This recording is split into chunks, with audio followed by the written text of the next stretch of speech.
Evidence pad নিয়ে বসেছে জিতেন্দ্র। জাইহান কাশ্মীরের ফিঙ্গারপ্রিন্ট নিয়েছে এই প্যাডটিতেই। তাপস রায়ের অফিস থেকে পাওয়া ফিঙ্গারপ্রিন্টের সঙ্গে জাইহান কাশ্মীরের ফিঙ্গারপ্রিন্ট এলিমিনেশন প্রসেস করতে হবে। তাহলেই বোঝা যাবে উভয় ফিঙ্গারপ্রিন্ট একই ব্যক্তির কিনা।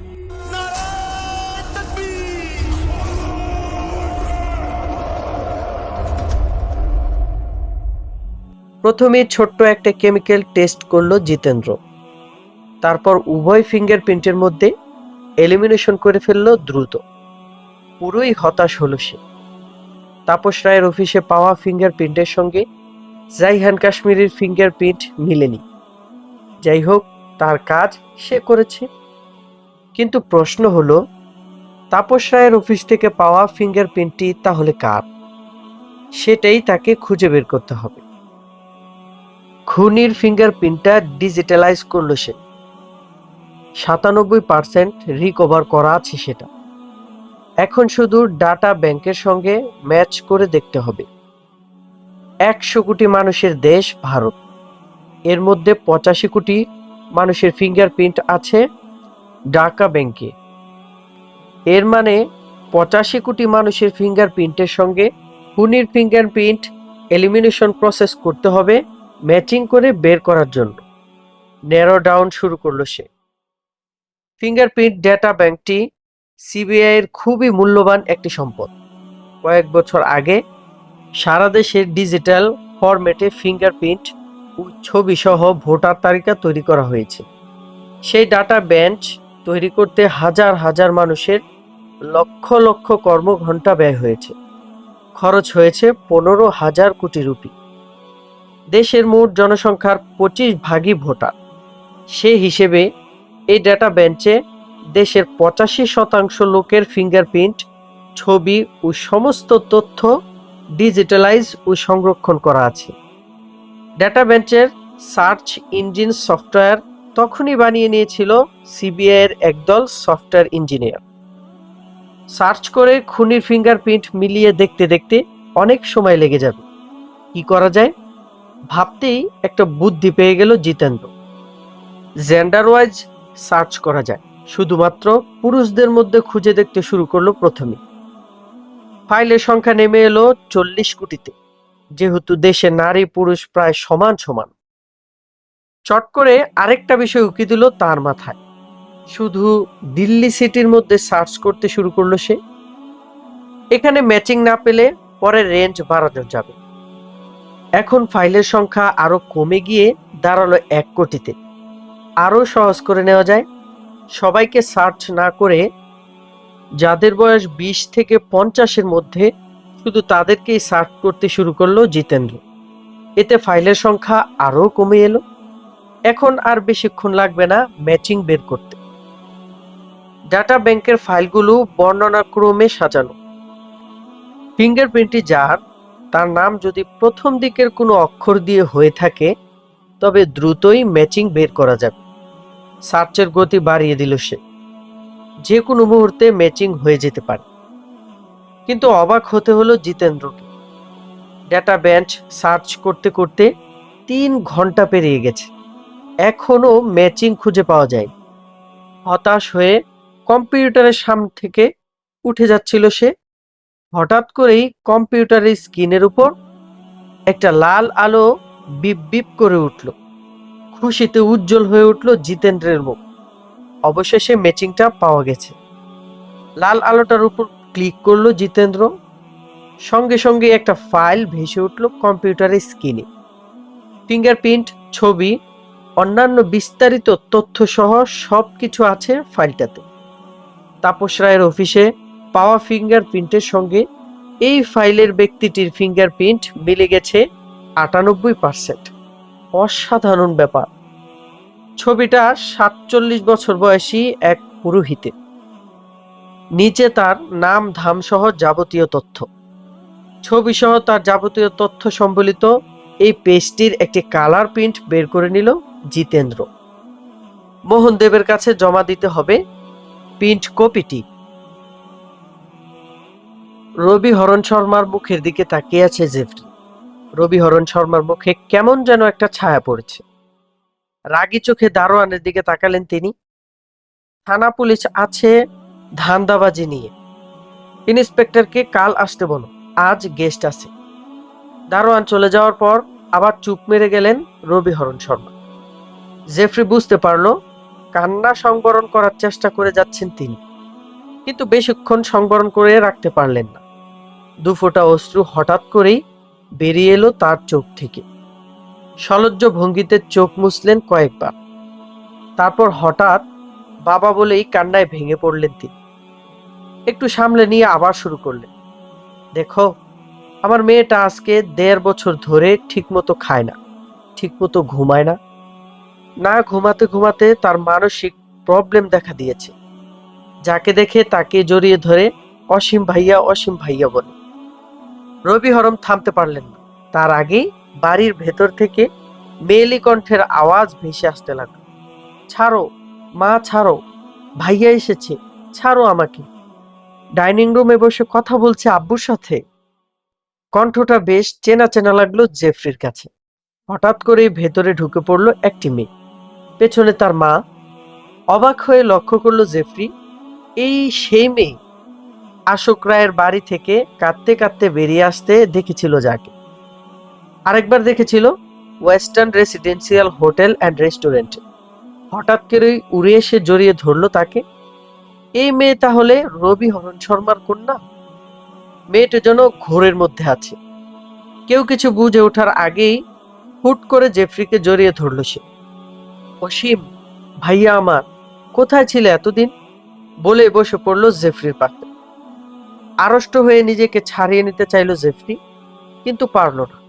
আরো বেশি করে জড়িয়ে ধরল মেয়েটি। রবিহরণ শর্মা এগিয়ে এলেন মেয়েটির কাছে। রেখা, মাথায় হাত রেখে বললেন তিনি, মামুনি আমার, ও অসীম নয়, জেফরি, জেফরি হাসান জাসুস। রবিহরণের কথা কানে যেতেই সতর্ক হয়ে উঠল রেখা। তার চোখের ঘোর কেটে গেল। ভালো করে তাকালো জেফরির দিকে, তাকিয়েই উঠে পড়ল বসা থেকে। সরি বলেই চলে গেল বাড়ির ভেতর। তার মাও চলে গেল পেছনে পেছনে। পরিবেশটা গোমোট হয়ে উঠেছে। জেফরি বেশ লজ্জায় পড়ে গেছে। রবিহরণ শর্মার মুখটা হয়ে উঠেছে বেশ দুঃখী দুঃখী। অনবরত চোখ মুছতে লাগলেন তিনি। অনেকক্ষণ পর বললেন, আমি দুঃখিত জেফরি, রেখার অনাকাঙ্ক্ষিত আচরণের জন্য। অসুবিধা নেই, কোনো অসুবিধা নেই, আমি কিছুই মনে করিনি। রবিহরণ শর্মাকে সান্ত্বনা দিল জেফরি। স্যার, আমরা মূল কথায় চলে যাই। মোহাম্মদের ব্যাপারে জানতে চাইছিলাম আমি। রবিহরণ শর্মা নিশ্চুপ হয়ে বসেছিলেন। জেফরির কথা শুনে মুখটা একবার মুছলেন টিস্যু দিয়ে। তার কথা কি শুনতেই হবে? মেঘ ভর করা স্বরে প্রশ্ন করলেন রবিহরণ শর্মা। যদি শুনতেই হয় তাহলে বসুন ধৈর্য ধরে, আমি বলতে চাই তার কাহিনী। জীবন্ত এক রহস্যের কাহিনী ভাঁজ খুলতে শুরু করলেন রবিহরণ শর্মা। আর অসামান্য সেই জীবন কাহিনী মন্ত্রমুগ্ধের মতো শুনতে থাকলো জেফরি হাসান জাসুস। 1999 সালের এক দুপুর দীপ মুখোপাধ্যায়ের বাড়ির গেটের সামনে এসে বাইক থামালো আশোক রায় চৌধুরী। বাইকটা তালা মেরে কলিং বেল চাপলো সে। কলিং বেলের শব্দ পেয়ে গেটে এলেন দীপ মুখোপাধ্যায়। আরে আশোক যে, কত বছর পর পেলাম তোমাকে, এসো এসো। বলতে বলতে বন্ধুকে নিয়ে গেলেন ডাইনিং রুমে। আশোককে পেয়ে বেজায় খুশি তিনি। ভীষণ আনন্দ লাগছে তার। কিন্তু আশোক রায়ের গুমরো মুখ দেখে থমকে যেতে হলো তাকে। কি ব্যাপার আশোক, এমন চুপ মেরে আছো যে? এত বছর পর এলে, লন্ডনের গল্প শোনাবে তা না, মুখ গুমরা করে বসে আছো। কবে এসেছো তুমি, বলো তো দেখি? এসেছি, সপ্তাহ পার হয়নি এখন। তোমরা ভালো তো? আমরা আছি কোন রকম। তোমার খবর কি? প্রশ্ন করলেন দীপ মুখোপাধ্যায়। খবর ভালো নয় ভাই। আমার একমাত্র বোন পদ্মাবতী আর পৃথিবীতে নেই। মুখ কালো হয়ে গেল আশোক রায়। বলো কি, পদ্মাবতী বেঁচে নেই? কি হয়েছিল? কি ঘটেছিল বলো দেখি। আমি আর পদ্মাবতী একই হসপিটালে কাজ করতাম, বলতে শুরু করলো আশোক রায়। হসপিটালের মালিক ছিল মুসলিম এক লম্পট। ভুলিয়ে ভালিয়ে আমার সরলমতি বোনটাকে মুসলিম বানিয়ে বিয়ে করে ফেলল। এরপর বাচ্চা হলো। খায়েশ মিটে যাওয়ার পর পাষণ্ডটা হত্যা করলো আমার বোনকে। বাচ্চাটাকেও হত্যা করে ফেলতো, কিন্তু তাকে আমি সেই সুযোগ দেইনি। বাচ্চাটা এখন আমার কাছে। আমি ওকে নিয়ে দেশে চলে এসেছি। লম্পটটা ওর নাম রেখেছিল শাহজাদা মোহাম্মদ, কিন্তু এই নামে ওকে আমি ডাকি না। আমি ডাকি অসীম বলি। ওকে নিয়ে এসে আরেক সমস্যায় পড়েছি। ওকে দেখলে আমার বোনের কথা মনে পড়ে যায়। হু হু করে কেঁদে উঠে বুকের ভেতরটা আমার। আবার তাকে ছুঁড়েও ফেলতে পারি না। এমন একটা চাঁদ মুখ, এমন একটা চাঁদের কণা, দেখেই মায়া লাগে। কি যে করব বুঝতেই পারছি না। থামলো আশোক রায় চৌধুরী। বেদনা ঠিকরে পড়ছে তার চোখ থেকে। নীরব দুঃখের আগুন ঝরছে তার মুখ থেকে। অনুশোচনার এমন এক দহনে দগ্ধ হচ্ছে সে, যা সইতেও পারছে না, কাউকে বলতেও পারছে না। আদরের একমাত্র ছোট বোনকে হত্যা করেছে নিজের হাতে। এমন কর্মের কথা যখনই মনে পড়ে, ভেতরটা জ্বলে পুড়ে ছারখার হয়ে যায়। এমন দিনও জীবনে আসবে সেই ধারণাও তার ছিল না। যা ঘটার তা তো ঘটেই গেছে। নতুন কোনো অপরাধ করার আর কোনো ইচ্ছেই নেই তার। কয়েকবার নিয়ত করেছে বাচ্চাটাকে হত্যা করবে, কিন্তু বিবেকের সঙ্গে পেরে ওঠেনি। দীপ মুখোপাধ্যায় চুপচাপ দেখছিলেন আশোক রায়কে। তার কথাগুলো বিশ্বাস হতে চাইছিল না, মেনেও নিতে পারছিলেন না। কেন বিয়ে করলো, বাচ্চাও হলো, এরপর কেন স্ত্রীকে হত্যা করতে যাবে একজন মানুষ? এর কি কারণ থাকতে পারে? আচ্ছা বলো দেখি আশোক। 7-5 ভাবতে ভাবতে মুখ খুললেন দীপ মুখোপাধ্যায়। পদ্মাবতীকে হত্যাই যখন করবে সে, বাচ্চা হওয়ার পর কেন আগে হত্যা করলো না কেন? প্রশ্নটা শুনে থতমত খেয়ে গেল আশোক রায়।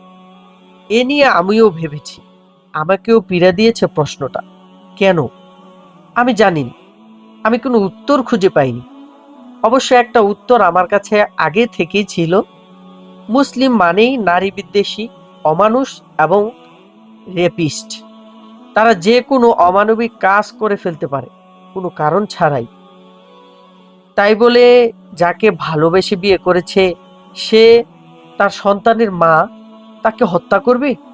আমার বুঝে আসছে না। অবিশ্বাসের ছায়া ফুটে উঠল দীপ মুখোপাধ্যায়ের মুখে। তুমি অযথাই উত্তেজিত হচ্ছ দীপ। ওরা মুসলিম, জাত সন্ত্রাসী, কোনো কাজ করতে ওদের বাধা নেই। কিন্তু আমার কি মনে হয় জানো আশোক, কোথাও কোনো একটা ফাঁক রয়ে গেছে। এমন কোনো বিষয় হয়তো রয়ে গেছে আড়ালে, যেটা আমরা জানি না। সেটা প্রকাশ হলেই আসল রহস্য বের হয়ে আসবে। না, তেমন কিছুই নেই, দ্রুত বলে উঠল আশোক রায়। তেমন কিছু থাকলে আর কেউ না জানুক, আমি তো জানতাম, তাই না? আচ্ছা যাই হোক, এখন কি করতে চাচ্ছ বাচ্চাটাকে, জানতে চাইলেন দীপ মুখোপাধ্যায়। আমি তাকে আমার চোখের সামনে রাখতে চাই না। আমি চাই সে আমার চোখের আড়ালে থাকুক, কিন্তু ভালো থাকুক। ভালো কাউকে পেলে দত্তক দিয়ে দেব। আমার হয়ে বাচ্চাটিকে সে লালন পালন করবে, মানুষ করবে। এমন মানুষ হয়তো পাওয়া যাবে, বললেন দীপ মুখোপাধ্যায়, যারা তাকে দত্তক নিতে চাইবে। কিন্তু তারা কেউ তাকে তোমার হয়ে লালন পালন করবে না। লালন পালন করবে নিজের সন্তান হিসাবে। আর যদি চাও তোমার হয়ে কেউ তাকে লালন পালন করবে, তাহলে রুপি খরচ করতে হবে তোমাকে। বাচ্চার ভরণ পোষণের খরচ দিতে হবে। পারবে? না না না, খরচ দিতে পারবো না। নিজেরাই চলতে পারি না, আবার খরচ দেব কেমন করে? কেন, টিন শেড বাড়ির ভাড়া পাও, লন্ডনে কামিয়েছ 2 হাত ভরে। অবাক হয়ে বললেন দীপ মুখোপাধ্যায়। লন্ডনে যা কামিয়েছি সব খরচ হয়ে গেছে মামলার পেছনে। কথাটা বলেই জিভ কাটলো আশোক রায়। বুঝলো বড় ভুল করে ফেলেছে। মামলার পেছনে খরচ হয়েছে? অবাক হলেন দীপ মুখোপাধ্যায়। কেন, ওই দেশে তো মামলার পেছনে খরচ করতে হয় না, এমনিতেই বিচার পাওয়া যায়। পাওয়া যায় বই কি, তবে আমার কপাল খারাপ, আমার খরচ করতে হয়েছে, আমতা আমতা করে বলল আশোক রায়। দুজনের মধ্যে কথাবার্তা চলছিল, এর মধ্যেই হাজির হলেন রবি হরণ শর্মা, বিজনেস মোগল, রাটা গ্রুপ অফ ইন্ডাস্ট্রির এর মালিক। দিল্লির বাওয়ানা ইন্ডাস্ট্রিয়াল এরিয়ায় তার বিশাল ইন্ডাস্ট্রি। দীপ মুখোপাধ্যায় এবং আশোক রায় উভয়েরই বন্ধু তিনি। দুদিন আগে তার সঙ্গে দেখা করেছিল আশোক রায়। পদ্মাবতী ও তার বাচ্চা বৃত্তান্ত তুলে ধরেছিল তার কাছেও। ঘটনাক্রমে তাকে পেয়ে মনে মনে খুশি হয়ে উঠল সে। আমি একটা প্রস্তাব নিয়ে এসেছি, দীপ মুখোপাধ্যায় এবং আশোক রায়ের দৃষ্টি আকর্ষণ করে বললেন রবি হরণ শর্মা। বলে ফেলুন জনাব। রবি হরণ শর্মার দিকে তাকিয়ে বললেন দীপ মুখোপাধ্যায়। আশোক রায়ের দিকে ফিরলেন রবি হরণ শর্মা। আশোক, বললেন তিনি, আমি তোমার বোনের বাচ্চাটাকে দত্তক নিতে চাই। যদি রাজি না হও, আমার কিন্তু মাথাই নষ্ট। যদি বলো বিনিময়ে কিছু রুপিও দেব তোমাকে। আমি রাজি, তবে তবে বলে একটু থামলো আশোক রায়। লোভে তার চোখ দুটো চকচক করে উঠল। মস্ত দাও মারার সুযোগ তার সামনে, চাইলেই কিছু রুপি হাতিয়ে নেওয়া যায় এখন। তবে তাকে একেবারে নিয়ে যেতে পারবে না, আমার হয়ে লালন পালন করবে, বড় হলে আমার কোলে ফিরিয়ে দেবে। মাথাই নষ্ট, মুচকি হেসে বললেন রবি হরণ শর্মা। এটা হতেই পারে না।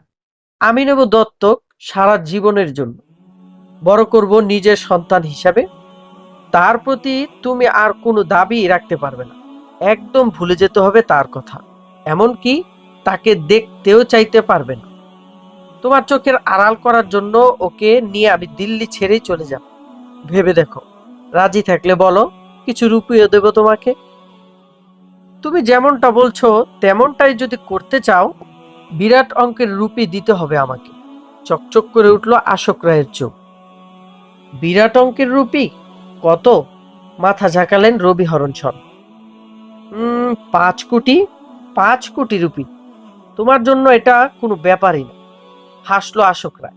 তার বুকের ভেতরটা লোভের উত্তেজনায় টকবক করে ফুটছে। একটু বেশি হয়ে গেল না? মাথাই নষ্ট, আর একটু কমাতে পারো কিনা দেখো।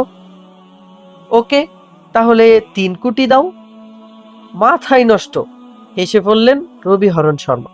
ঠিক আছে, আমি রাজি, তবে আমার শর্তগুলো মনে রাখতে হবে। শর্তের ব্যত্যয় হলে আমি কিন্তু মামলা ঠুকে দেব, তোমার জীবন তছনছ করে দেব, এবং সেই শক্তি যে আমি রাখি সেটা তুমি ভালো করেই জানো। রুপি পেয়ে গেলে আমি আর কিছুই চাই না, শর্তগুলি মনে থাকবে আমার। আশোক রায় খুশি, তার মুখটা হাসি হাসি হয়ে উঠল। আমার তো মাথাই নষ্ট। শুনো, সবকিছু প্রমাণ রেখে করতে ভালোবাসি আমি চাই সবকিছু হবে কাগজে কলমে। হ্যাঁ, তাতে আমার কোনো আপত্তি নেই। কয়েকদিন পর উকিল নিয়ে আসবো আমি, বললেন রবি হরণ শর্মা। লেখালেখি করব আর রুপি তুলে দেব তোমার হাতে। বিনিময়ে ওয়াসিমকে আমার হাতে তুলে দেবে তুমি। নইলে নইলে তো আমার মাথাই নষ্ট। আরো কিছুক্ষণ কথাবার্তা বলে বিদায় নিলেন রবি হরণ শর্মা। আশোক রায় আনন্দিত মনে বাইক ছুটিয়ে দিল বাড়ির পথে। যেতে যেতে ভাবলো, কি অদ্ভুত একটা মানুষ আমি। মুসলিম শয়তানটার উপর প্রতিশোধ নেওয়ার জন্য খুন করলাম নিরপরাধ বোনকে, আবার তার নিরপরাধ বাচ্চাকে পণ্য বানিয়ে ব্যবসাও করে ফেললাম। বেশ, কিভাবে কি হয়ে যাচ্ছে, জিরো থেকে হয়ে যাচ্ছি হিরো, ভিখারি থেকে হয়ে যাচ্ছি কোটিপতি। কদিন না যেতে আশোক রায়ের বাড়ি এসে হাজির হয়ে গেলেন রবি হরণ, সঙ্গে উকিল এবং তার স্ত্রী নীলা হরণ শর্মা। সরকারি স্ট্যাম্পে শর্তগুলো লেখাই ছিল, এবার পরে সাইন করে দিল আশোক রায়।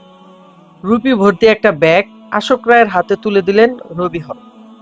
আশোক রায়ের স্ত্রীও শাহজাদা মোহাম্মদকে তুলে দিল রবি হরণের স্ত্রী নীলা হরণ শর্মার হাতে। মোহাম্মদকে বুকে নিয়ে আবেগপ্রবণ হয়ে উঠলেন নীলা হরণ শর্মা। তার চোখে অশ্রু চলে এলো। মোহাম্মদের চাঁদ মুখে চুমু আঁকলেন তিনি। উষ্ণ আদর পেয়ে হঠাৎ করেই হেসে উঠল ছোট্ট মোহাম্মদ। নীলা হরণের আদর পেয়ে কেন হেসে উঠল মোহাম্মদ? সে কি বুঝতে পেরেছিল ওই সে আলোর পথেই শুরু হচ্ছে তার অভিযাত্রা।